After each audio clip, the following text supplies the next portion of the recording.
Hello, hello, everybody. Welcome back to Reality Realness with 3 S's. I'm here with my lovely co-host. We have Miss Fanta down below. Say hi, Fanta. Hello. And of course, we have Michelle. Hello. So we are going to be talking about episode 11, You Ain't Right. But just to give you a little disclaimer, we know that a lot has been going on in the world and definitely in the reality television world. And we do want to address it and talk a lot about it.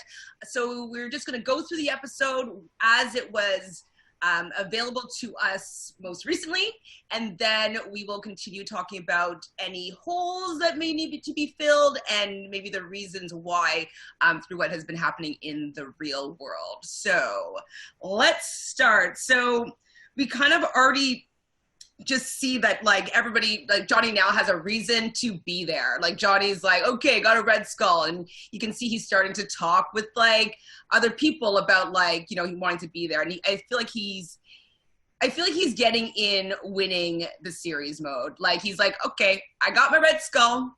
It's time for me to win this. What do you guys think about Johnny coming back with the skull?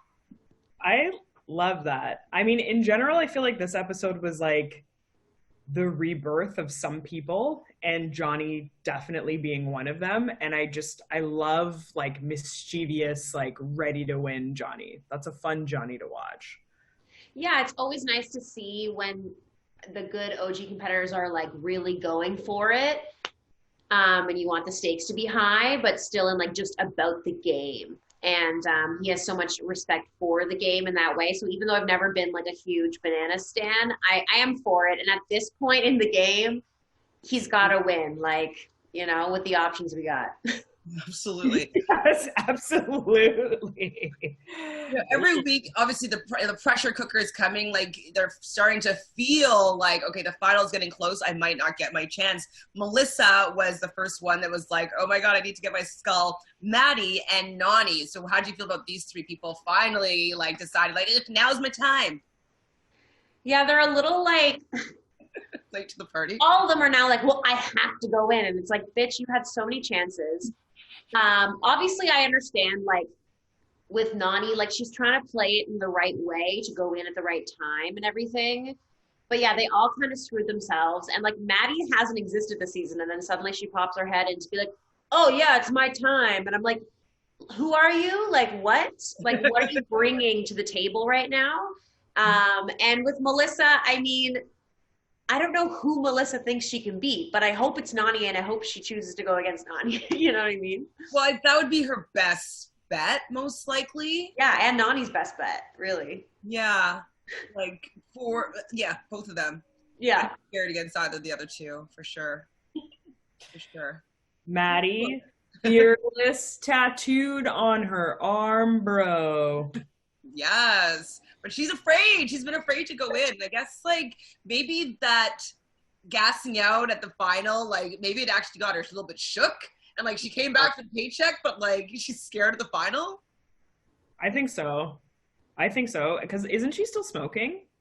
She still smokes, right? I thought I saw her, like... Well, a lot of them do, though. Yeah. Like, showing any of that. Maybe it's because we don't have the slutty pool scene, so we don't see people.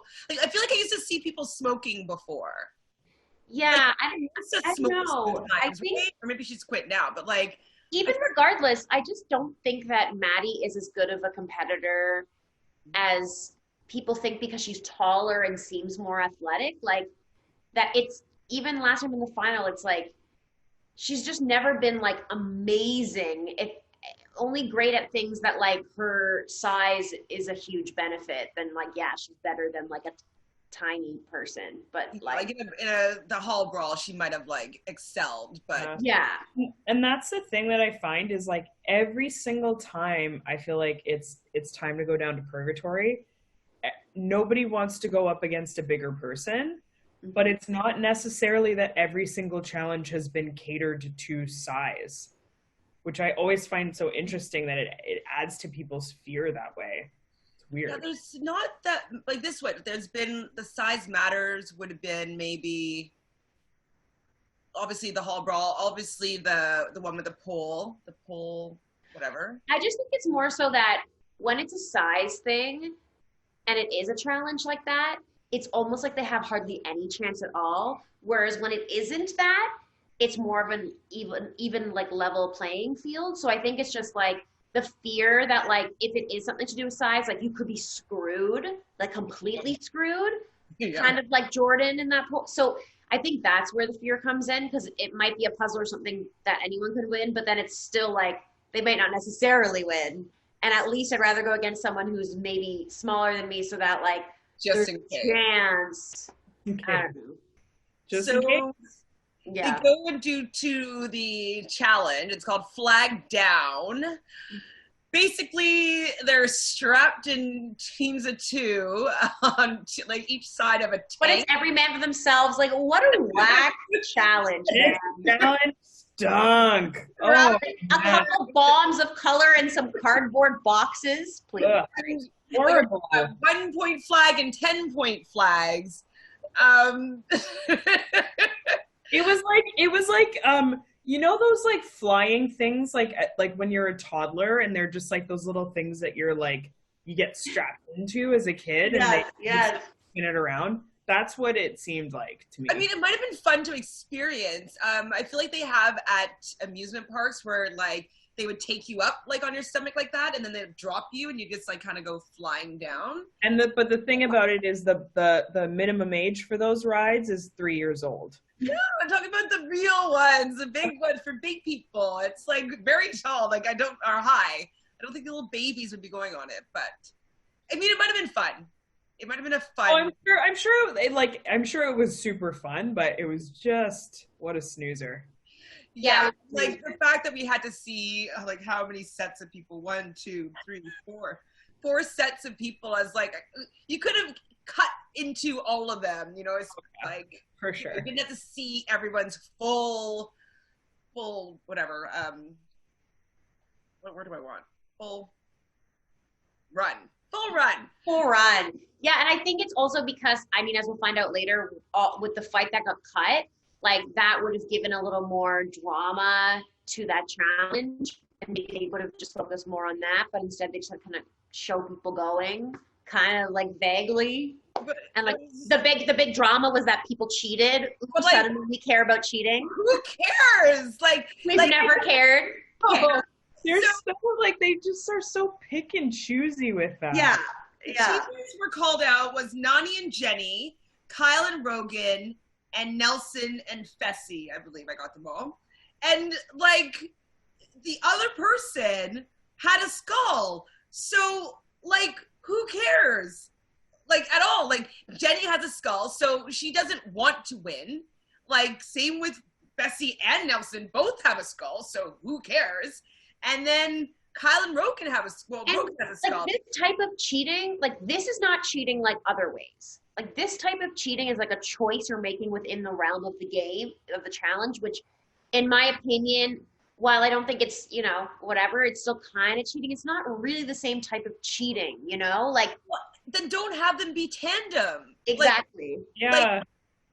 I think them be going separately. It was like a setup for that. I don't know. It was very. What if like the other person didn't even try, and then is that considered cheating as well if they just allow the other person to fully get all the flags? I think in the realm of this, like the way that it's so bizarro, I think if somebody, like for example, if like Fessy or whatever was like, okay, I'm not gonna do this and like give it to Nelson, then yeah, I think that TJ would have been like, hey, Fessy, you didn't try, so I don't like not triers in my challenge. I'm taking away your red skull. Yeah, I mean, it's fine. They call it out. I'm just like, just call it out all the time then. Like, don't let people do all these things then. Like, then the bananas thing would have been called out. Yeah, exactly. Sure. Yeah, but they're not going to call bananas out for cheating. No. And I bet you he would have called him out for cheating. I bet you he did cheat in this challenge. He did or he didn't? I said I bet you he did. Who was he with? Josh. He's with Josh. Yeah, I know well. He didn't really, because Josh was sort of in the way, I think. Because Josh was too big for him, so he got to the flag first. Yeah. So with the people being disqualified, because CJ was like, oh, did you love that challenge? Did you think it was amazing? It was so great, so awesome. And we're just kind of like, I was like, it wasn't really that great. And they're all like, yeah. But then he calls out the cheating, and I knew he was going to call out the cheating because they had this one shot of his face where he was like, I don't know, there was a shot, and then they showed like the shoving in, and then like, oh, like so-and-so doesn't have any flags, and then he calls out the cheating. And so Kyle and Rogan were disqualified, and Nelson and Fessy were disqualified, leaving it between Josh and Corey. So who do you think that was going to win at that point? Josh. I felt it was set up for Josh to win or not a setup for him to win, but the way it was edited, because like he just seemed to be grabbing the most. I was thinking, like, I really don't want either of them to win, but I thought actually it was going to be Corey, for the fact that like Corey has just been sucking so badly this whole season that like I thought he was finally going to be like, oh my god, amazing, awesome, you know, like that kind of vibe. So I thought that they were going to make Josh lose again, kind of thing. I know, even though Josh has been in the tribunal a couple times, but I think Corey has once as well. But what do you think, Fanteesies? Yeah, I mean, I was just kind of like very over the challenge, but I did think for a second that Corey was gonna win, but then I was like, wait, Josh is a large man. I called it right before it happened, okay? And then out of the girls, so they actually then showed how many how much points that they have. Like, why didn't they say the points in the other one? Because like, did Corey just not do well at all?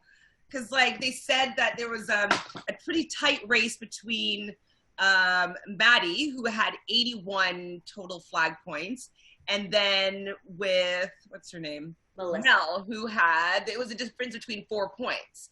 And so Mel ended up having 85. So Mel was the winner out of the girls. So why didn't they tell us the numbers for the boys? I'm sure it just wasn't as close. You know? Probably. And yeah, I think that's probably it. And also like it's girls elimination. True. I want to see these numbers. I want to see how well people actually did. Like, I can't tell when they're jump cutting to like people stuffing and grabbing in the same clip 5 times over and over again. Like, I want to be able to really judge who actually did well and how far apart the gap is, just so I can like be judging them accurately. I want to judge them accurately. But I was happy for Melissa. Like, I've been liking her a lot this season, and I did want to see her get the win and maybe, you know, go down there if she wanted to. So I was happy the way that it went. But I also knew that Maddie was already trying to get people to let her go in. So I was like, yeah, at that point I was like, okay, things aren't looking good for our Queen Nani over here to get her skull. No. No. So did you think that, like, right after the challenge, you see a scene with Mel and Kyle, and Mel was kind of getting pissed at Kyle for saying, I guess, that he was going to vote in Maddie? Yeah, because she wanted to be able to throw herself in, and she doesn't want to go against Maddie. So I think she just was like, you're supposed to be my number one, because they've been super tight this whole season. So she's assuming that he has the power to play everybody to get the person she wants in, which she isn't even making clear, which has to be Nani, because there's no other option, because she then said, oh, I think Bailey would be a better match for Maddie anyway. So it's like, I don't know what she thinks he can do here. Like, everyone's already saying it. If he goes against it, that's bad for his game. Like, she doesn't really understand strategy, really. Well, yeah, and you see that when they're in Tribunal, and like Johnny is like literally doing like paint by numbers of how to nominate people and go, okay, like who, like this whole thing, and she's just kind of like taking this in, and I'm like, damn, like this is your second season, like third season. Well, she got kicked off the other one, but I don't know. Whatever session happens, and Maddie, as she was saying, nominates herself. Why didn't any of the girls like see, like, no, I want an opportunity to go in, let's vote. Let's vote. Like, Nani should be like, I want to also have the opportunity to go in. Like, guys, vote for who you want to have come in. And then Melissa, well, not Melissa, who else was there? Who else doesn't have a skull? It's just, Bailey be like, you know what? I don't want to just give this to Maddie. Like, I want to go in. Like, let's do it normally. That's what I want to see in the deliberations. I want to see fights to go in. Like, that's the kind of kind of reverse politic that I want to see with having with the Red Skull twist. And I mean, everybody was just so scared. Everybody is just so scared of Maddie's size. Like, all the girls are just like, okay, like, I'll just sit this week out. And it's like, but you've said that the last 6 weeks. But, like, Nani could, I think, convince people to let her be the one that goes in that house. She has more social capital, I think. Yeah, for sure, easily. But I don't know, I thought it was, for me, like, from my perspective, I feel like Bailey just never wants to go in. Yeah. That's how I feel about her. Pretty kind much. of what Nani is like, she, I think, did want to go in. And I thought for a moment maybe she would speak up. But I think, of course, she's also scared. And she's scared that if she tries to volunteer herself, then they could throw Maddie against her. Whereas I think in her mind, what she wanted was she wanted to win the challenge and then have Melissa volunteer herself so then she could go against her and it'd all be hunky-dory, you know? I mean, perfect scenario. Yeah, exactly. And then Fanta's session of the episode, they're going to the club. We have Nelly's, uh-oh. Like, I was just feeling it for you, Fanta. Oh my gosh. I hate the club scenes now because there's nobody else in there. I don't know why that drives me so crazy, but it really does. And like, it's the same place, but I guess they were welcomed back despite the fact that Josh stood on the counter the last time that they were there. It must be a bio, you know what I mean? Like, just okay, the whole our bio. There's going to be all of 12 people in here. Okay, I can only imagine the people that work there just complaining like, oh, like, and they don't even tip. No, but they're in Europe, so the tipping's not the thing. Oh yeah, they don't tip there.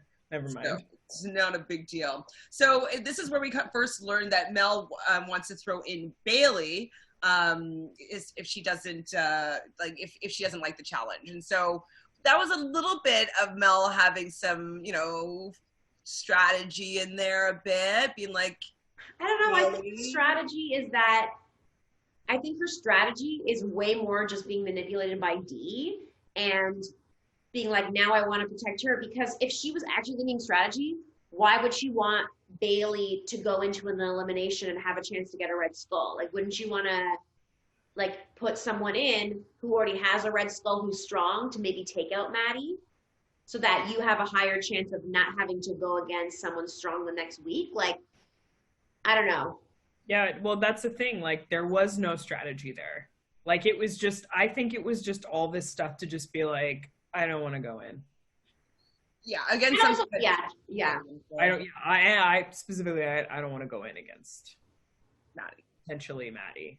Most likely Maddie. And then we have a confessional from Nani. I'm worried about the edit being that she's not getting there. The edit is... I know. The edit is leaning towards her getting right at the end and then not getting to the final. That's the edit she's getting. About, out of 9 seasons, only getting to 1 final. And, like, the time is running out. Hey, she was wrong about that, though. Because she was in the final for Free Agents, where she almost beat Laurel. And then she was in the final when her and Bananas were in Battle of the Sexes together. No, they were out right before the final. It was a challenge right before where Jordan and Sarah threw them in. Jordan. And they lost. They lost whatever the challenge right before. Oh, sorry. Okay. I was thinking of the exit season where he was with Camilla. That's when he was in the final. Okay, sorry. My mistake. Yes. Oh, good. I've seen, so I don't even know how I remembered that. So. Yeah, okay. She's only been to 1 final, and she did really well in it. Yeah, she would do well in the final. Like, she has great concentration and, like, stamina for sure, and she knows what they're like. So she has a leg up to most of them, because I think she would have done well in the final last season even. I think she would have done better than Dee if she had got there. You know what I mean? Yeah. it's sad because I do feel that edit coming, but I'm also just trying to like hold out hope that it's like a one of flip storylines where you think she's not going to get in, but then she will. I don't know, man. It's not looking good though. Yeah, it doesn't really seem to be the editor's vibe of this season. No. But like, it could be an excellent misdirect. Could be. Yeah, I want to have faith in the editing, but after tonight, I certainly do not.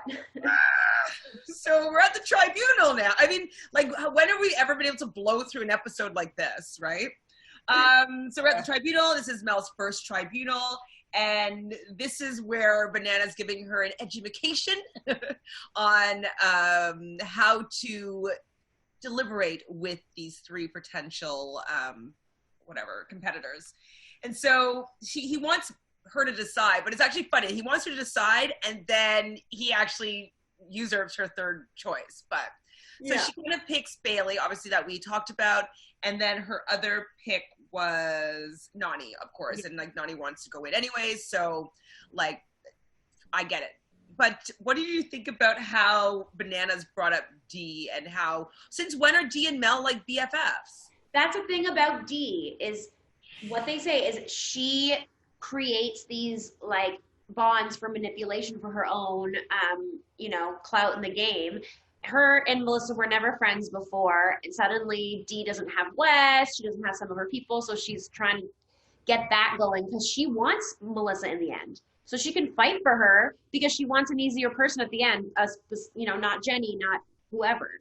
So yeah, she's being her friend now. Like, she's just so fake. And I thought that like Johnny, I mean, he's a great manipulator, and I thought he did a pretty good job at manipulating. She didn't even know what was really happening. Yeah. She didn't? Oh, Yeah, she didn't know that's why Johnny's so good at what he does. What happened with Josh? Did I just forget something or block it out? He like, why? cried because so when Dee came in, she was like, I'm not mad at you, Johnny, because whatever, we already have drama. And I'm not mad at you, Melissa. I'm mad at you, Josh, because I thought I cared. This is personal. Even though she doesn't even care about him, and they don't even have a real friendship. And she just calls him out and makes him cry. But what happened? Did something else happen in the past? No. Why? No. I'm just wondering why Josh was willing to go with Johnny's plan, just because he was willing to. Oh, well, he's willing to go with it, I think, because, I mean, I don't know. I think everyone, because Johnny is one of his best friends. Right. Right. Well, it's that, but honestly, it's also that he hates fake people, hates liars so much, and she has lied, and he's seen her manipulation and her lies. So I think he's just like, fuck that. He's close with Nani. He's close with, the people that he likes. I think he's like, fuck Dee. Did anything happen last season? With Dee and Josh? Nothing in particular. That's the whole thing, is that she didn't think she was getting thrown in necessarily because they had a good rapport between them, sort of. But Josh already knew she'd lied about a bunch of stuff and was like, she's shady. And once he decides someone's shady, well, Josh decides it's the biggest betrayal, and he's just there of it all. Lol. So Nani pretty much goes in, and she knew she was going to be picked to go in. She says thanks for the opportunity, pretty much. Bailey, I heard her voice cracked, and not to call her out, but like, I think she was holding back tears in that one. I guess it just doesn't feel good to be called into the tribunal and potentially be thrown in. But yeah. I did hear her voice crack there, and she said that she's not going to hold any grudges. Apparently, I feel like she will hold grudges, but yeah, But she can't hold a grudge right now because it's like, who else? Red Skull. There's nobody else. Yeah. Like, who are they supposed to nominate? Like, yeah, literally. What do you mean? I don't know. It's another girl that wasn't nominated that has a red skull? No. Like, it doesn't make any sense. Who? There must be one. So Maddie put herself in. Oh no, there's not. There's not even another person without a red skull. That was why they got dethroned in, because there was like, there's nobody else. Right. I'm just saying for Bailey to even think that she could possibly hold a grudge. Like, there's not really anybody to choose from. There actually isn't anybody to choose from. I think she's been having she's been having a rough time on the show, which, I mean, once we discussed the edited scenes that were out, I think maybe that was still in her a bit after the challenge day and experiencing what she experienced. I think that, like, it was there still. So I think it just made her more emotional and a little bit more shaky in her, like, stuff. I don't know. Yeah. So Dee comes in and she's super upset. And like, okay, I understand not like wanting to have to go and defend my Red Skull, but there's also other people that, like, there was nobody else that didn't have a Red Skull to go in. Why does she think that she shouldn't go in just to the deliberations? Like it's not even like actually being thrown in. Like that could have been an opportunity for her to walk in and be like, hey guys, I know it's super hard. Like you had to like put somebody in, like out of the people with the skull. Like I don't have to worry about going in, right? You're gonna just let them have an opportunity to get a skull. And make it a little cooler. Oh. Inflated ego is what's Fanta Sesay. Exactly. Her ego is like way too big for her. It's like Wes in The Ruins. Like it's like Wes in his early days when he's just like, I don't care. Like it's just like really like play the game still. Play the game. If you say this is the challenge, it's not Big Brother. Okay, so play strategy. Play social strategy. Like do what you need to do. Like, come on. I think that she misunderstands Wes's strategy. Because, like, Wes is a snake, but he is a likable snake. People either are on his side or they're not, but the people that are on his side, they like him.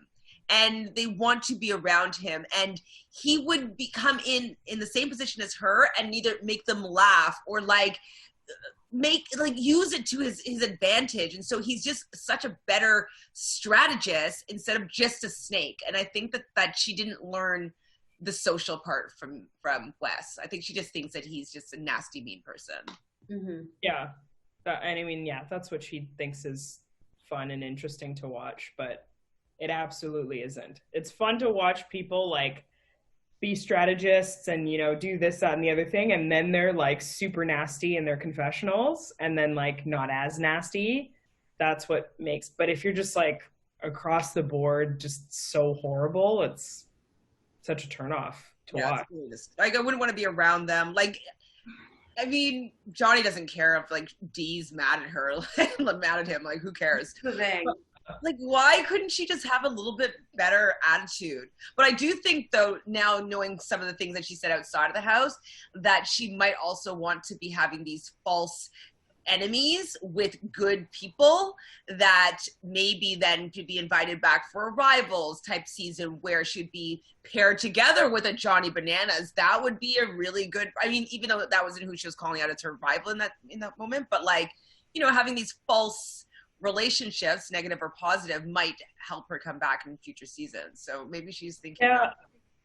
I totally agree with that. And I think that it's just really not working because she's trying to sum up like seasons worth of like history and drama that people have and like just smash it into like 1 to 2 seasons and then also just try to think ahead and then it's just like it's really a lot of it is once you kind of know a bit of the backstory of what's really going on, it's just so contrived and yeah, it's hard to swallow. Yeah, I wasn't feeling it. And like, I think that she's aesthetically really beautiful, but I just don't find her attractive at all because like, she's just so distasteful to me. And I'm like, yeah, I'm not really happy with her. I liked her more than Ninja. And now that's not the case, I don't think anymore. I don't know. I mean, I don't want Ninja back. Please, no Ninja. No, but I have to say I agree with you. Yeah, I think that I like him better. But we don't want either of them back. Yeah, we're without him. We don't need to have one bad and replace it with another bad. We can just have none of the bads. So we get down to Purgatory, and Mel doesn't want. went by so fast. Because they cut the They entire cut out all the scenes, which Like we'll 3 talk about. things. Sorry, continue. 37 minutes. It's usually How are we hour on 13 already? without commercials. It was 37 minutes, and it's usually an hour 13 without commercials. Rude. Yeah, because of all the D scenes they cut out. Oh yeah. And that's what I sent to you, Fanta.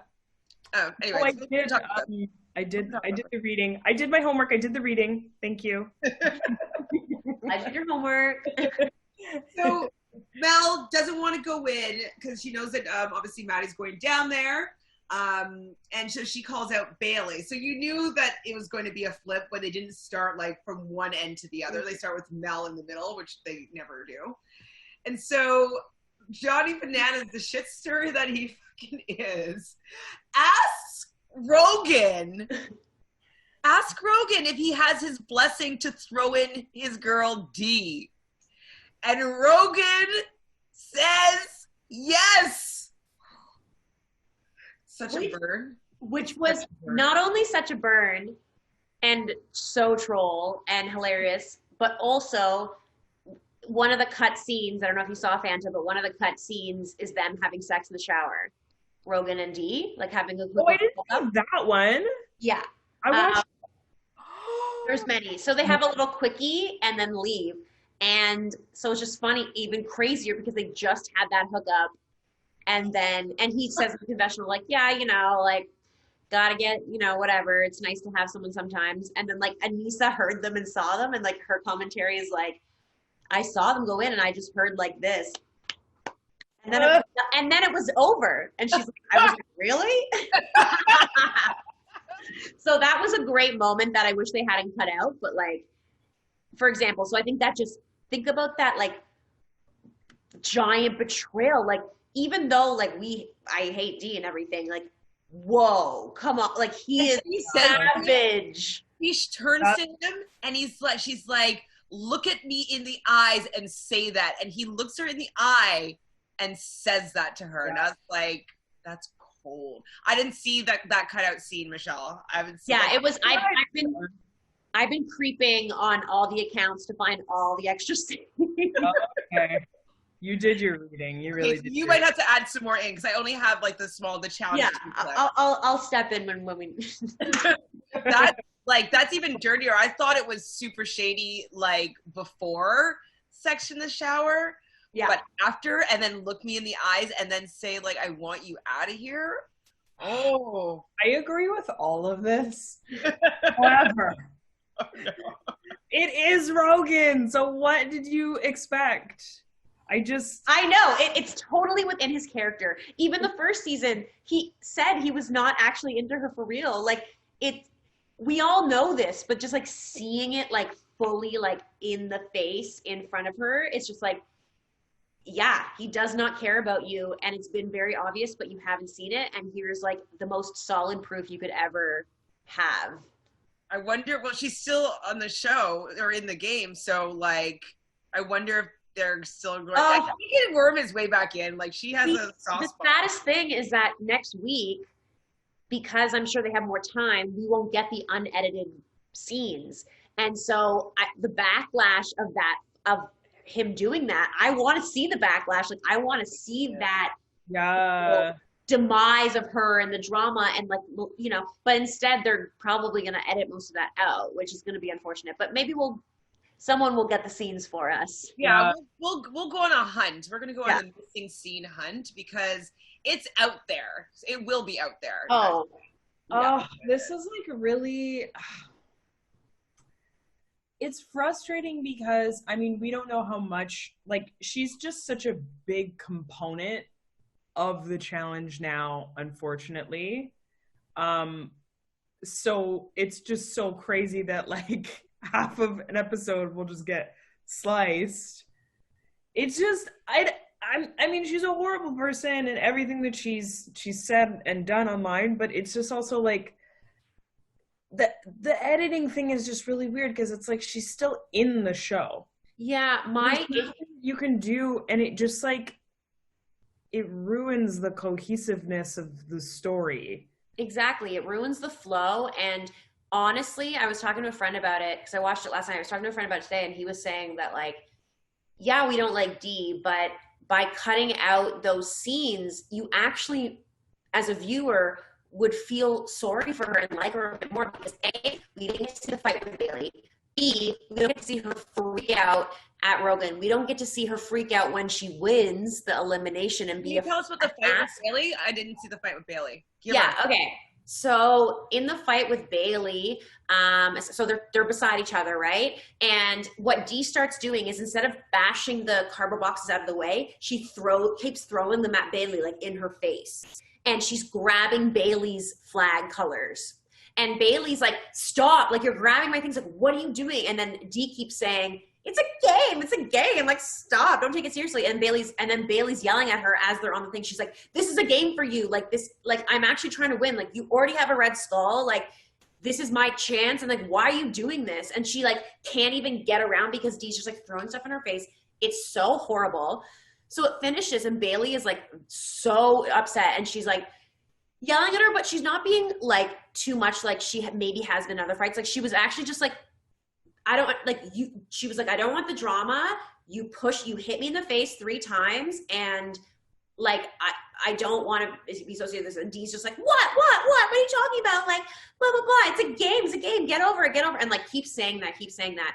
And then when they interview them separately, Bailey just says, like, she's, like, super dejected, and she's like, you know, this is a game for people, and, like, I'm taking it seriously because I actually want to make a difference and win money for my life and my family and all this stuff. And, like, it's thrown in my face. Like, it's just a joke. And, like, I don't even have an opportunity to try because I just had to spend the whole challenge trying to get her to stop, like, throwing things in my face and stealing my flags. Like, this is whatever. And then in Dee's confessional, she's like, you know, like, my goal was to make sure Bailey doesn't get in tribunal, and I succeeded at that goal. That's, like, all she says. So it's, like, very cold. So, like, all these confessional scenes that I saw in the unedited is, like, she is seen as such a more vile person because you see more of her being like, I don't care. Like, she says about Josh, I don't know if you guys saw this, but she says, I don't really care about Josh, and I don't really care about our friendship outside of the house. I'm literally just using him to get myself further. And then it shows the scene with her and Josh in the bar where she's like, listen, like, if my name gets thrown into the tribunal, I'm going to freak out, and I'm going to flip out, and I'm going to be so upset, and I'm going to be personally offended, and, like, says all this to him. But then in the confessional, she's like, I don't care about him at all. I'm literally only doing this. That's what I wanted to even bring up to you. Let's just finish the episode, and then yes. comment. So, no, it's totally fine. So, like, I don't know if they named this actual thing. What was it called? I don't even know. Basically, it was to dig a hole. Dig thing, filled sand. They had to, like, dig from one side to the other side. There was one moment where it looked like Dee passed out, which we were all, like, hoping, but you knew that it was a misdirect. And Dee ends up winning, and it didn't even seem like Maddie made a dent, which was really it was such an advantage for Dee to be smaller, obviously. And I saw a meme tonight that was like Dee trying to crawl out of her grave, like. Well, that's what Bailey said.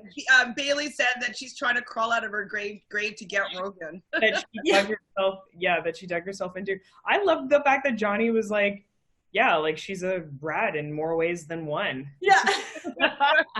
And, like, because all the people who called her out are now probably like, oh, fuck. But Johnny's like, no, like, I don't care. Like, what can she do to me? Like, she can't do anything to Johnny if she even tries to get him thrown in, which people won't. And even if he did, he would probably beat people. Like, she has nothing against him. She can't beat him right now. So, like, he doesn't give a fuck. What can she do? She could be mad at Rogan for a bit. Whoop-de-doo. Yeah, it's like, you can try to throw Rogan in. Okay, great. Like, I'd love to see that, so I'm fine with that. But, like, the real... Mel, is she going to be mad at Mel? Like, Mel didn't vote for her, but she's voting for the tribunal. But, like, I guess that she's going to be mad at Josh. So maybe she'll sabotage her, like, team from winning if she's in a team with She Josh. could do that, yeah. But knowing all this stuff now of, like, everything that's been edited out, which stinks, again, because it's like, there's such a disconnect where you just see, like, everybody is like, no, we don't want Dee, and all of this stuff informs that, like you were saying. That's the thing.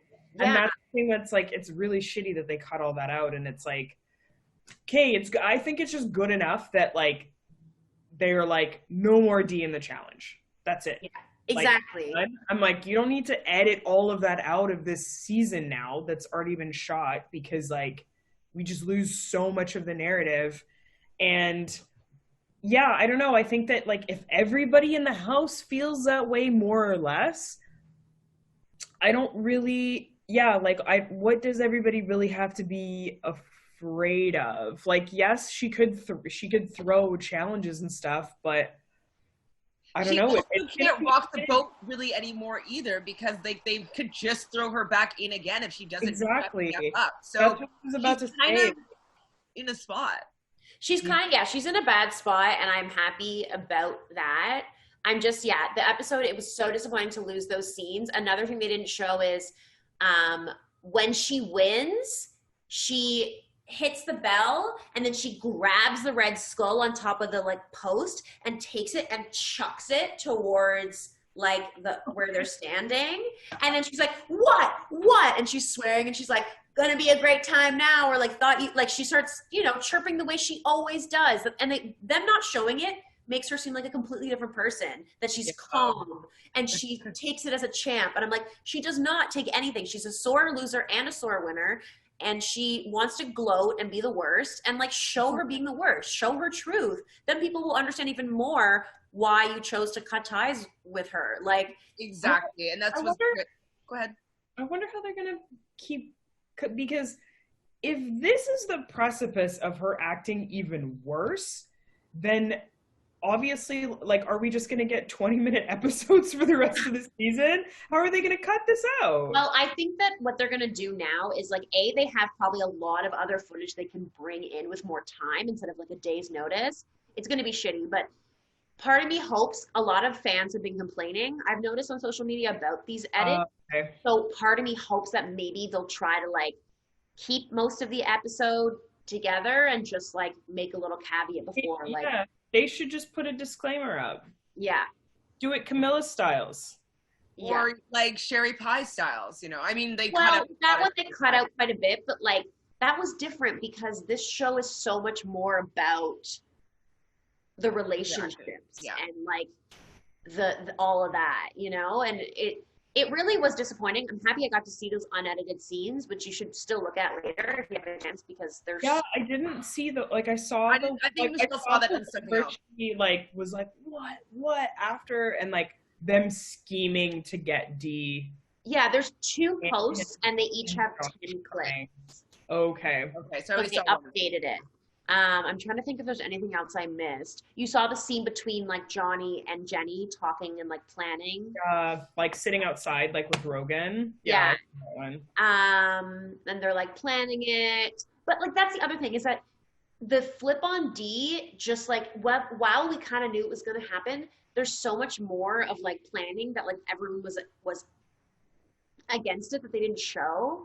Yeah. And like how much like seeds were planted and all that. So it just took away some of the like overarching strategy. Just to get everybody up to date, I don't know who knows the story better, but maybe Fanta, can you can you let us know about the interactions between Dee and Swaggy, and I'm assuming also Bailey, and I'm assuming also that it's simulated from this fight that happened on this episode. I think is that an accurate thought process, Fanta? Yeah, I would say so. I would definitely say so. I mean, okay, so for the people that don't know, everything kind of came to a head on June 7th on Twitter. So Dee... Okay, I think the Twitter thread happened before her tweet. I think it did, because it must have been in that like conversation. Yeah, it was within that. Yes, it was within that. So, Swaggy posts a whole thread. If you have not read it, I recommend it because it's quite incendiary to Dee, and it's just incredible. Swaggy just totally lays into her, and I love it. It's hilarious. But anyway, long story short, Swaggy basically exposes Dee on Twitter for acting like acting like a villain, just to like do it for clout and to just make her character bigger than it is.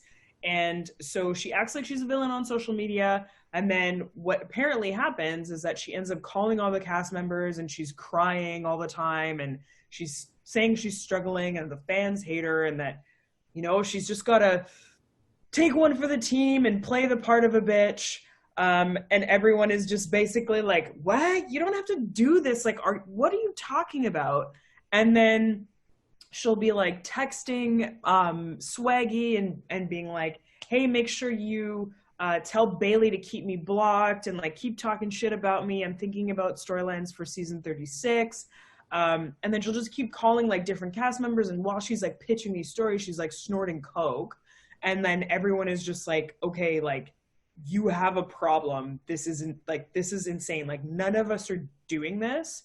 And, Swaggy talks about how he's like a day trader, and like how like they're basically just doing this for fun. Like, they don't need to do it. They don't need the money.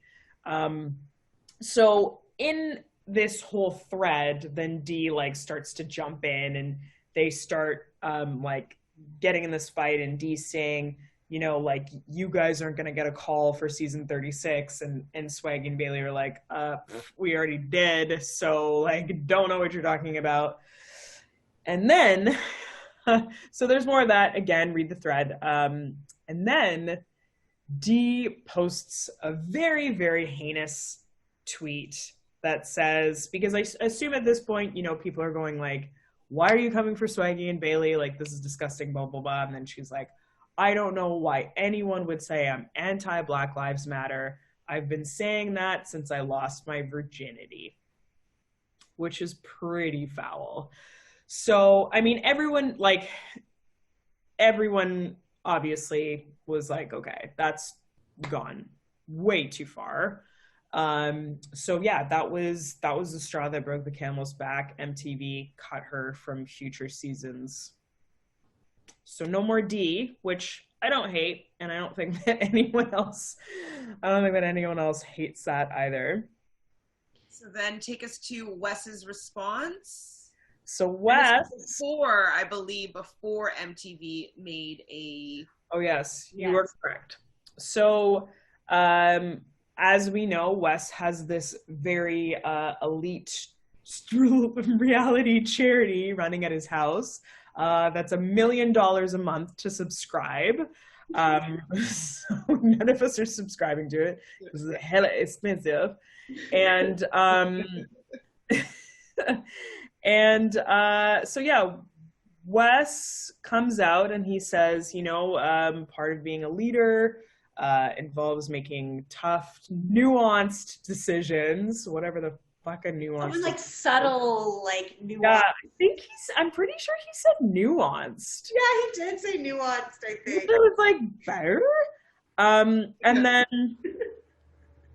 so basically he kicks Dee out of his house and tells her, you have to leave the city as well. But he also says in there that like he's like trying to find her help and like connect her with help. So that was also another like big thing that a lot of people were saying on Twitter, and they were like, we hope that Dee gets help. That seemed to be like, when the help thing was happening, I didn't really notice the coke part that you're talking about. So I immediately thought like the help was like mental health issues due to the fact that she's being disliked by fans, and like Wes thought that she might go over the edge by being kicked out of his house and then like have the fan hate, and then after, I don't know when MTV stepped in, but then MTV stepped in, like, world rock bottom, basically. And that's kind of what I thought was happening there. Yeah, and another thing that's really interesting that Swaggy mentioned in his thread is that apparently, I mean, obviously I don't know if this is true, but apparently none of Dee's family members know that she's on reality TV. Mm-hmm. That's also another major thing.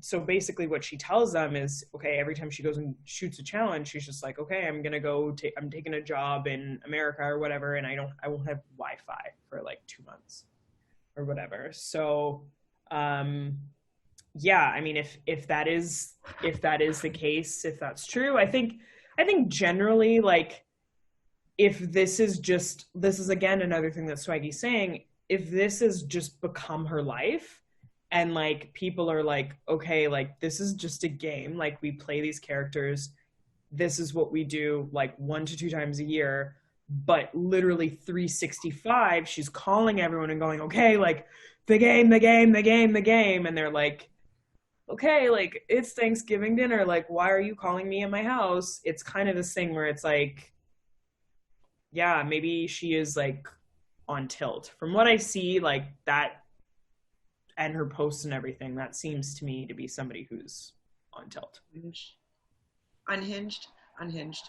Well, I guess, yeah, I mean, we've always had problems with her, and I think maybe it's the fact that she's leading a double life.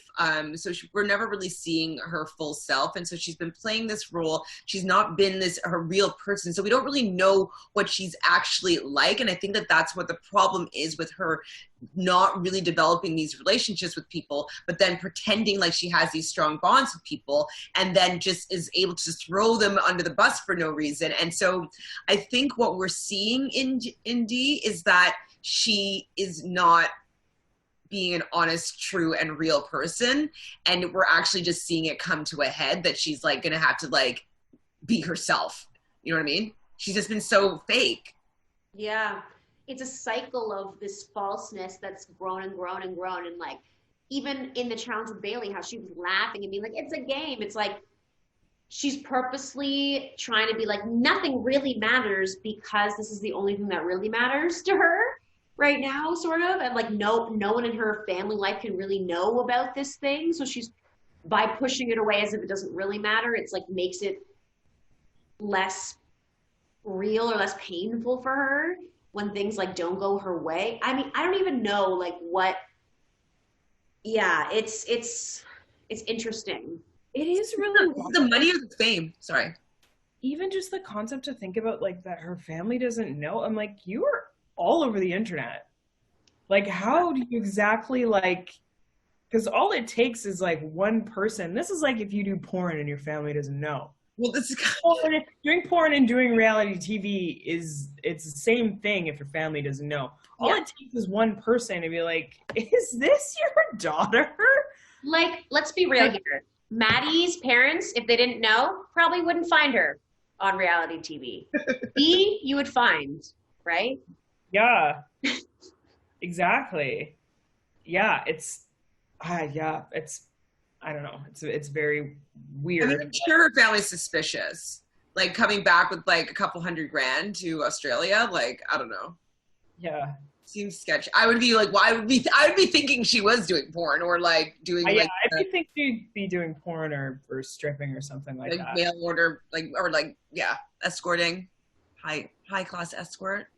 So I mean other things she does on the side where this is actually her front. Like, who knows, right? Who knows?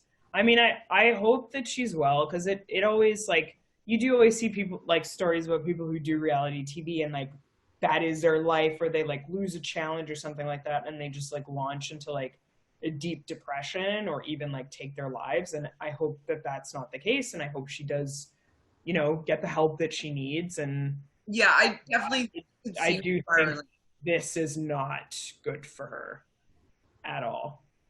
Well, is it the fame or is it the money? Like, or is it a combo? Or like, I like understanding human psychology, and I don't understand what she gets from it. Like, I think it's a combination for sure. Yeah. I think that is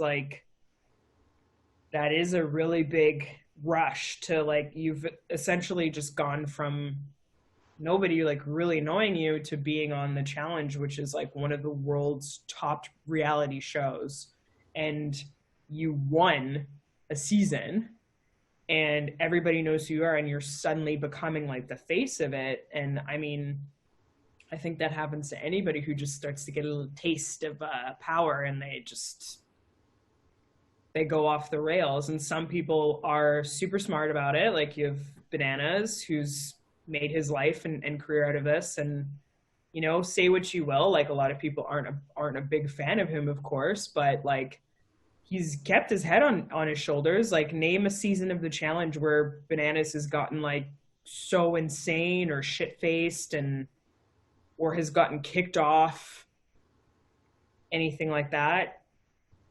So yeah, exactly. He got in fights when he was younger, but on the show, but never. I don't think he ever actually got kicked off. I mean, the bar is definitely set at a different level nowadays. Yeah, for sure. Levels have changed. In general, though, how do you think that MTV is handling everything? Because, like, I think that, you know, Wes is saying that he's been helping her, you know, find somewhere to live and all that stuff. But I think that, like, MTV should step in here as well, because like they created this monster as well. Like, they have invited her back. They awarded her with $250,000. Like they are probably prompting her in these confessionals about, you know what I mean, about, you know, oh, you're the evil mastermind or whatever. And so they are part to having this person evolve in this way, especially with how they are leading with their storylines and, you know, what they seem to want in the show. So like, do you think that they are taking care of her well-being? Like, no, and I don't like, I mean, in a perfect world, if you had reality TV, you would also have, running alongside it, you know, mental health, but that's not the name of the game when you're talking about reality TV. You want people to be as unhinged as possible. And that's why the waivers they sign are just like up to the ceiling, which, yes, when you look at that part of it, it is really unfortunate, but I don't know. I mean, yeah, in a perfect world, yeah, it would be great if MTV could step in, but I don't know. I definitely don't think that they would.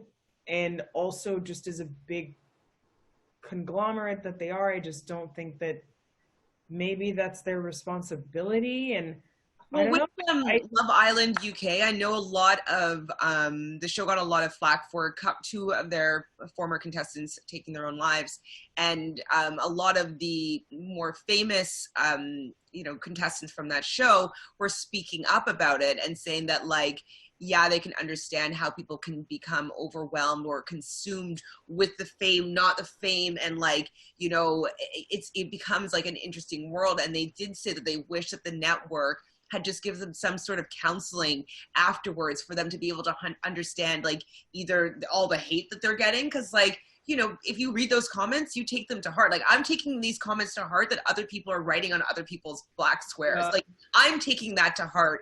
And so, like, I can only imagine if somebody was attacking my character on a daily basis, like, and reading these comments. Like, you're not supposed to read the comments because, like, they don't mean anything.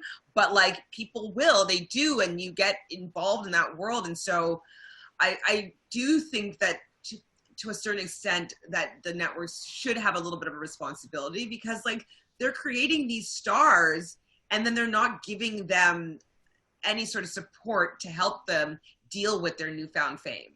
Mm-hmm.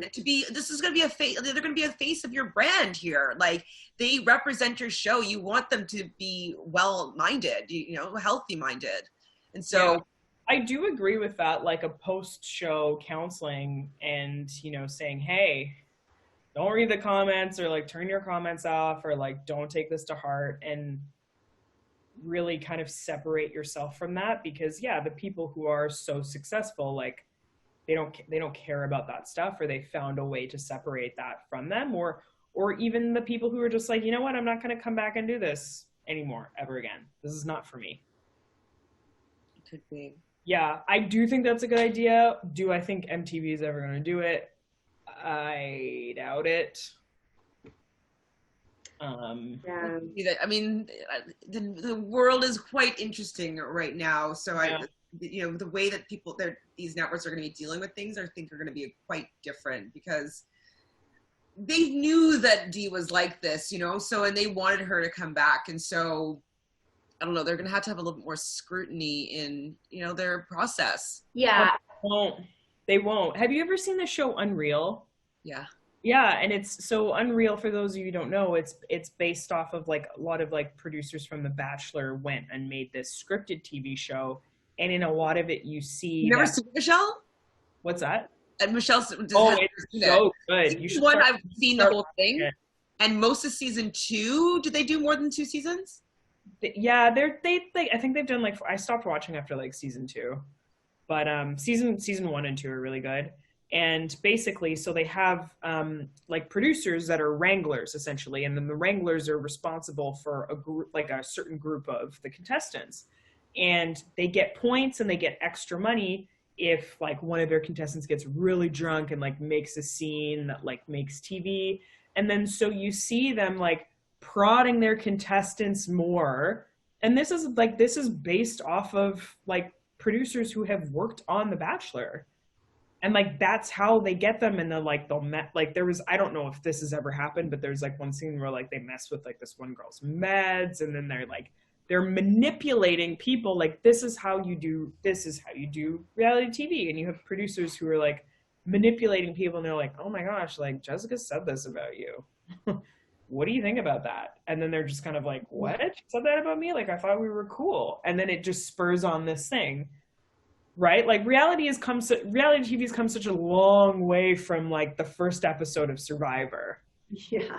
And like the first episode the of old Big school. Brother. I do love the old school stuff. I do. Like that stuff is very, very different, you know, because you just have to keep driving that drama. And unfortunately, we're all a part of this big machine because we all love watching this stuff, but also at the same time, there's some pretty like nasty stuff that's going on within it. And I really don't think that networks are going to take a step back and be like, hey, yeah, let's really take care of our contestants. So it's starring, did you ever watch Roswell, Michelle? No. Oh, okay. Sherry Appleby, I think is her name. Yeah. Anyways, you would definitely enjoy. The first season's great, for sure. I watched most of the second season. Actually, the second season would be interesting to watch now, considering what's going on. Basically, they, as a publicity stunt, have a black bachelor. And so, actually, I might want to go back and watch that and see how that's depicted, because that would be very interesting. Yeah. Considering the Bachelor is coming to, people are saying like, why don't we get a black bachelor in real life right now? So Oh my God. Interesting. That would be a cold day in hell when the ABC decides to do that. I mean, it's probably going to be the next one, because there was a male contestant that was black that like everybody loved, and they're like petitioning for him, and then they didn't do it. They did this guy Peter, this white guy pilot. He's lovely. Oh, the worst. Oh, the pilot? I didn't watch that season of The Bachelor, but I watched his TikToks, and they were so bad. But my favorite thing was just reading all the comments, just roasting how bad they were. Yeah, I didn't watch the season, but clips on Instagram showed me everything I needed to see. And the few episodes I did watch was painful and awful, and I really dislike him. Wait, maybe I think I did watch the first episode of this one. Possibly. But anyways, there's from Hannah's season, this guy Mike, and he's so cute, and he loves his mom, his grandma, and his family, and he was just such a sweet, nice guy, and he got pretty far. I think got top 4 or 5, or like pretty high up there. And everybody wanted him to be the next Bachelor, the first Black Bachelor, and they did. Yeah. They gave it to Pete, the pilot. So it's come up again in these times that, hey, let's have Mike be the next Black Bachelor. But then you also have Rachel, the first female Black Bachelorette, commenting, being like, she's actually probably going to step away from the franchise because they're not being supportive in these times. You know, we had Hannah, the most recent Bachelorette, saying the N-word on Instagram, and like, and ABC hasn't come and talked about it, or at least Chris Harrison hasn't yet. So I don't know what they're going to do, but I am here for seeing all the changes happen and people having to put their money where their mouth is. You're going to be inclusive? Show me. I'm here for it. I want to see all the inclusion, all of it, all of what you stand for. And if you don't show it to me, then I will actually probably stop watching these shows, because before it was like, oh, we're pretending like we're inclusive. So it can be like, I'll give you a pass. If you're like going to say that I am and then you're still not, then I can't do it. So it's great.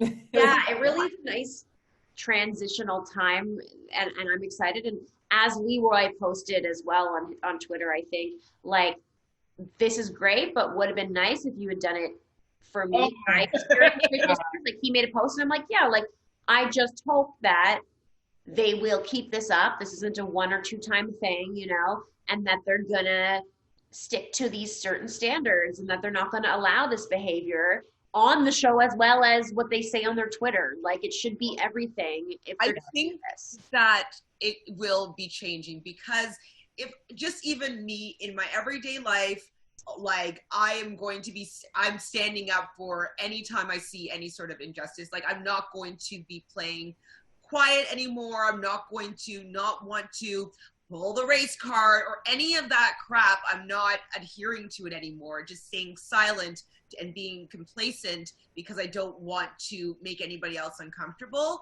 I'm done with that route. I'm going to make people uncomfortable because I want to see justice for as many people as possible, and I'm going to step in these instances. So if just I am going to be doing that, that's going to be affecting so many people in my circle, even with posting. Like, I'm not going to get into a fucking Twitter war. Like, no, I'm going to get into a Twitter war. Like, yeah, I'm going to. And it's just, if I'm doing that and say 1 million people are going to be doing that, there's no way that they can just say, like, oh, I don't see that tweet, like, if 10,000 people are calling them out. So I'm happy that they're all going to be called out, and if I hear anything, I'm going to be calling people out, and I will be putting focus and attention on making them standing up for what they're saying, right? Woo, yeah. I thought so I'm glad that, like, Leroy brought up the thing, and it does remind me of the time. I think it's time that I tell the anecdote of the time that I met Camilla. I didn't know you met Camilla. Tell me you met Camilla. I thought you knew. Okay, maybe you did. Hold on, maybe you did. I texted you, like, while it was happening, but oh yeah. Okay, it was during Dirty 30. So this was like, it was like just before, I think I was like 2 episodes behind of the episode where she, like, goes off on Leroy and she's super racist. So I was at a party and I turn around and I see little Camilla standing like right beside me. And I was like, oh my God. And I was like, Camilla. And then she turns around and she's like, hi. And then I was like, I love the challenge so much. And then she was just like, oh, great. And then I was like, yeah, like, I've been watching it, like, forever. Like, I was like, this is crazy. Like, why are you here? Like, da-da-da. And she's like, oh, I've got a friend here, blah, blah, blah. And then I was like, yeah, like, I'm just like, I, like, can't wait to, like, I'm, like, a couple episodes behind. And then she just started to act like weird. And she just, like, changed the subject. And then we were, like, just, like, chatting and stuff. And then I sent Chantele, I sent you a text, and I sent my other friend a text, and I was like, you guys will not believe I'm, like, talking to Camilla from the challenge right now. And both of you guys, like, sent me a text, like, right away, and you're like, yeah, you're not going to be so excited about that, like, once you catch up to this episode, because I was always the one behind on the episode. What's that? I think I said to you, like, are you behind? Are you up to date? That you were like, are you behind? And I was like, yeah, why? Well, because we behind. And so, like, I would never, like, keep her up to date with, like, what was going on, because she was always waiting for certain friends to, or yeah, I think it was a friend's. Yeah, it was one of my friends, and we would, like, always watch it together. And that friend was there. And like, I turned to my friend and I was like, it's right there. I was like, what? This is so bizarre. But yeah, and then after like, yeah, you and my friend Jarrett were like, okay, watch the episodes and then text me back. But it's like, I was like, what could be so bad? Like she got banned from future challenges, but she still won that challenge. And then when she wasn't at the reunion, they said she had family things instead of calling it out for what it was. Well, that's, Like we're doing that's now. the change now. That's the change. Yeah. I mean, maybe they need to go back and they need to go back through all their footage, because like a lot of other people have made some, unfortunate statements. Well, that's the thing that's so interesting, because Cheyenne, you saw Cheyenne's tweet. Oh yeah, that's the other thing I wanted to talk about. Cheyenne tweeted, and she was like when MTV made their big statement about severing ties with D, and then Cheyenne was like, where was this energy when I was on the show, with like a yawn emoji, and then everybody started posting the clips where Vinny Pig, disgusting Vinny Pig, and Bananas were bullying Cheyenne by calling her Chantele. Remember? Like, for like, yeah, and like they were doing it for so long, and like everybody else, like I remember like Jordan and was it Jordan and Sarah that season? And like, yeah, because that was Rivals 3. And Jordan and Sarah were just like sitting there, and they were just like, everyone was just like shaking their heads, but like Vinny and Bananas just like kept going in on her, and they like wouldn't stop. And what was the incident? I don't remember if it was racially motivated, but with, who was it? They were in the other house, so the evicted house. What is it called? Yeah, the Redemption House or whatever. And they hit her, or like she wanted someone to like put hair grease in her hair, and then yeah, I recently watched this, so I gotcha. Oh, it was Simone? Simone, yes. With Simone, so Simone was like went up to LaToya and Shane. Oh yeah. And was like, can you like oil my hair? And they were both like, no, like we don't really feel like doing that. And then Simone like went up and was like bitching to, was it Amanda and Devin? Probably, yeah. Yeah, like, she was bitching to like Amanda and Devin about how they wouldn't do it, and she was like, how dare they? You know, Shane does makeup for God's sakes, and like I cook and clean and like blah blah all this stuff, and then Shane comes up and they have words. But that would I mean, wasn't sure if it was racially motivated. I couldn't remember. That wasn't racially motivated. It was Simone motivated. It was more of just like two people going at it. Yeah. Okay. Remember, I literally watched that the other day, and I was laughing so hard because Simone was like, you've got your face is in my face, my dog. And she just kept saying my dog to him. And I was like, this is so bizarre. She was just like, no, the way you talk to me, my dog.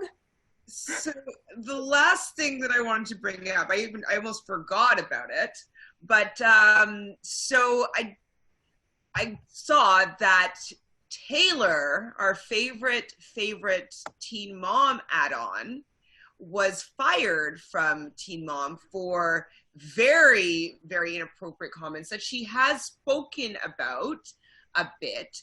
But the comments pertained to, or like, were something about, she said the N-word in these comments, and then she also was saying that she worked with Black people and she was scared of them, and something along those lines. So definitely, weren't they all from 2012? They were like a while ago. Yeah, they're from Yeah. like 2013, 2014, around there. I think they said about 7 years ago. Yeah. These are bad. Yes. But, and I probably would be like, this is your character. You know what I mean? Just because you're dating a mixed race man doesn't mean that you don't still have these thoughts and feelings. Like, it doesn't mean that you're not still acting in these sort of ways. I know that she kind of talked to Cheyenne about it on the show, and like it was addressed. But what do you feel about her being pulled from the show? That's a hard question for me to answer, just because I don't like her at all. So I don't like. Yeah. I don't know. I just think that like the thing about it is when people say like, when people pull up like tweets from people where they've said the N-word, or they've said like other really, really derogatory comments, like racist derogatory comments, they've never really had a true consequence for them. And it's this thing where I hate so much now where people refer to consequences as cancel culture, because it's not the fact that it's cancel culture for like Taylor, for example. It's just, this is a consequence. Just because it's delayed does not mean that it's cancel culture. Yeah. And the fact is, like, I genuinely hope that Taylor, from being fired, can take a step back and go, wow, I really hurt a lot of people by those comments that I made. I will never use these statements ever again. I understand the hurt that I've caused. I'm going to educate myself and learn history and understand that my child, that I guess she's had now, will be part Black. And that if anyone were to say these comments to my child, how harmful that would be to me and to the rest of my family. And I need to do better, and I need to contribute, and this will never happen again. That's my hope. I'm not that optimistic, but that's the thing of now.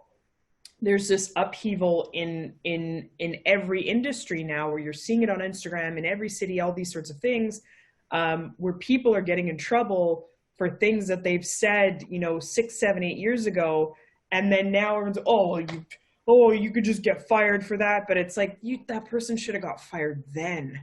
Absolutely. Yes. Now it's this thing where it's like, okay, well, now let's hope that moving forward, we start to see immediate consequences for people's actions. Yeah. So now you see, what's his butt from the CEO of CrossFit, calling everything Floyd 19, and saying that nobody at CrossFit is grieving, nobody cares, this is just another day, another dollar, blah, blah, blah, that stuff. No one cares, blah, blah, blah, blah. So he received backlash. And then what ended up happening, he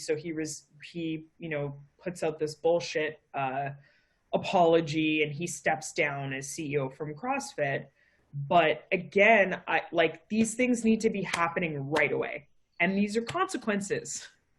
It's not backlash. It's not cancel culture. It's a consequence. Well, and that's the thing too, like I watched Vanderpump Rules, and I know that it's definitely a very white centric show, and it's not very ethnic, not very diverse at all. And their Faith, who has been on the challenge before, was on a few episodes of Vanderpump Rules, and she received a lot of negative interactions with two of the main stars. And so they basically racially profiled her, calling the cops on her, saying that she fit the description of somebody that the police were looking for. And obviously it was not her. And this is like basically what Amy Cooper did to Mr. Cooper, is that like using the fact that like she is a Black woman as a way to be like, hey, I'm going to call this person on you and you will get arrested for, you know what I mean? Like you would, like, you don't do that to people. Like, definitely not a Black person, but like, don't do that to anybody, because like, who knows how badly and how wrong a turn that could take. But anyways, that's beside the point. And they both got fired, and Stassi's pretty much their main star on the show. And I was like, I like Stassi, and I know that she said some kind of shitty things in the past, but nobody was reprimanding anybody for these things. And so a lot of the fans are like, no, like, you don't take away Stassi, just like have a disclaimer and make her like apologize and like, and all this. And I was like, do you know what? As much as I do like Stassi, and I wish that, she had never said these things, but she was an asshole. And she needs to see that she was an asshole, and that she doesn't get to get away with it anymore. And she was fired from Bravo, fired from the show. That's a big paycheck, like probably like $500,000 a year that she's not getting anymore. Like, she needs to have repercussions for being a shitty fucking person.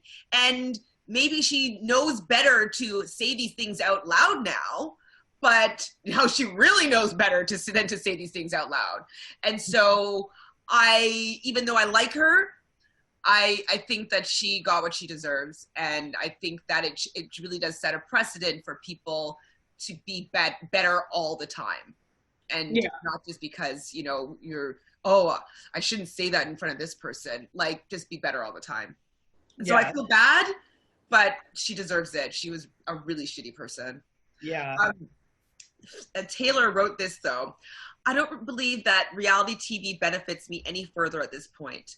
With current events being what they are and reality TV being selective in who they apply rules to or what is considered acceptable behavior, I do not have any further respect, she wrote.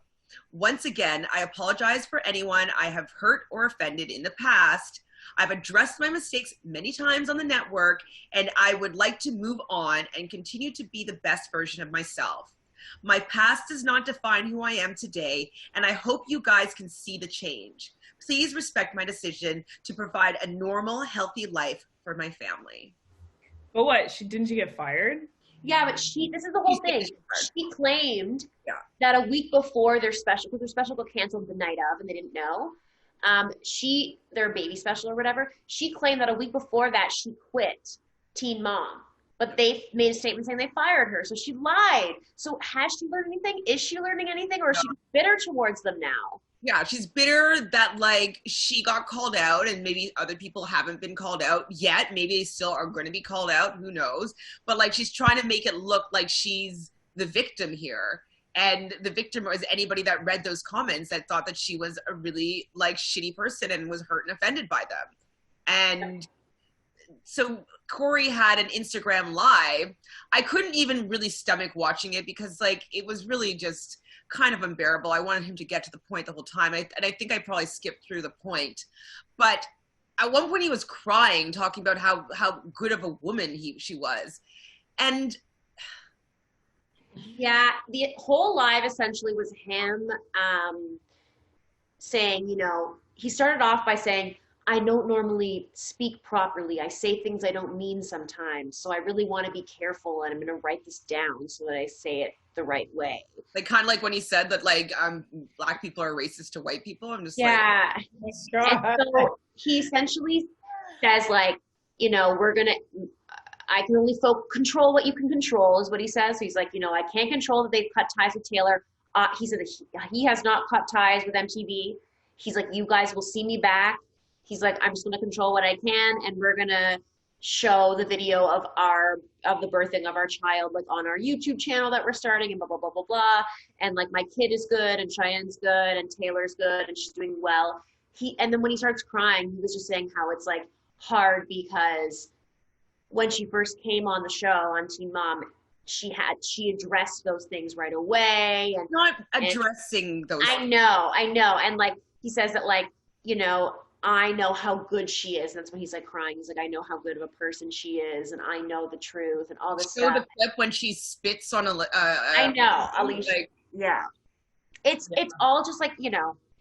Yeah, I don't buy it. His kid, he's like, you know, I really thought that this birthing video would be, like, a little bit of lightness in this dark time.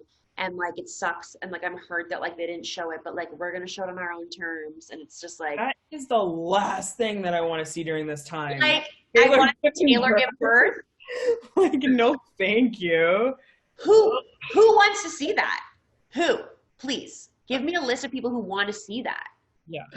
Well, Corey has, like, over 1 million fans now. Or, yeah, like, Corey. Maybe if Corey was giving birth. I watched that, actually. Like, no one cares about Taylor. Even people who like Corey, like, you can't like Taylor. Who actually likes her? Yeah, and you can tell by, like, that whatever statement that she made, like, people like that just, like, don't ever want to take responsibility and say, okay, I screwed up. And that's a thing where it's like, you're actively saying that you addressed this, but you're just basically saying, like, yes, I know I said that. Anyway, like, yeah, that's what we're talking about this again. I want to move on. So talked about this, like, people like that who are just, like, so anti-apology and, like, anti-growth and learning. That's their shtick. They just don't, like, they're like, yeah, okay, they fired me. No. I'm severing ties with MTV because I know what's good for me and my family. Like, get out of here with like that. You had that child so you could be on TV longer. Exactly. And be more relevant. Do not pretend, queen. I mean, these clout chasers, though, are getting their comeuppance. So, Yeah. like, it's pretty interesting that the people the nastiest people are also seemingly to be the clout chasers, and they all are getting fired. Yeah, and I'm pretty okay with that. I'm so happy at the fact that Taylor is just never going to be on my TV screen again. I know. Are you going to subscribe to their channel? We should do a reaction video. Oh, to the birthing? Yeah, to the birthday. Oh, Comment below if you'd like to see this. Please, would you like to see our reaction to the birthing video? I mean, yes, comment, because I'm curious to see who would want to see that by proxy. If they got to this part, we managed to stretch this out to an hour and a half. So, Good. Do we have anybody else to pick on, or? No, I would also say if you saw extra scenes that were unedited that you want to like let us know about, send them out. No. Yes, yeah, send them over. I need to see it all. And for any future episodes, if you find any hidden scenes that weren't shown, like, we want all the content, because we know that they're going to be very particular with how they're editing these things now. Which I'm like, she looks like a shitty person. Let her look like a shitty person. It's better. I think it makes the point, like, oh, like, she had it so good, and then she was a shitty person in real life too. So exactly. I think their PR people are like, like, yeah. Cut that. Was she talking that? Literally, the editing like looked like I made it in high school. It was just like, oh my god, you're such a hot mess. But like, seriously, just so hurried, just like from tweet to like, these episodes are already finished, and they're just like, editors, can you go back and just cut all the D out? And they're like, what? Like, this episode is about D. That's why it's called You Ain't Right. Read the title. Poor editors. Anyway, yeah. On that note, obviously, as usual, it's lovely chatting with you ladies. You can find me on social media at getting tired, at ShanFranFran, or at Reality Realnesss with 3 S's. We can find Fanta at Fanta Sesay on Twitter, on Instagram. Say hello. Do you have an alter ego that's named Anne? Is that what happened there? No, but I should, but I don't know. I said and. I was going to say and. Oh, okay. At. Sure. And Michelle at? I'm at Michelle Nash with 3 H's. Perfect. No Twitter, though. I should get Twitter. I mean, I don't really tweet that often. I do tweet these episodes, but I have like very minimal followers. Yeah. I go on to follow things, but like I want to get more involved in the Twitter land. So maybe that'll be. From someone who is on there every day, don't do it. It's depressing. You'll fall in a pit and you'll never get out. Well, I follow some people, then I get pop-ups of like tweets, and I'm like, oh, that's an interesting one. Ooh, that's an interesting one. Yeah. And so, like, if you start following some good either hashtags or like content, you know, you'll get notified when the good stuff is coming up. I do like following the challengers on Twitter, because you do get some good stuff. Also, Jemmy like goes in on everyone, which I love that. I enjoy that. So yeah, okay, yeah, get Twitter. You changed my mind. You're going back on Twitter for life. I mean, I wish that Twitter was really big, like whatever, like a couple years ago. But like, is it still that big, or like it is? Yeah. It's a big dumpster fire. That's what Twitter is. It's a massive dumpster fire. Everybody's just yelling into this dumpster fire. That is Twitter. Join us. I mean, I'm on it, but like, I don't really interact that much on Twitter. I think I need more characters. Anyways, subscribe right down below. Hit the like button, ring the bell, so you'll be notified when we have a new episode for you. And that's all she wrote. Ciao, ciao. Ding.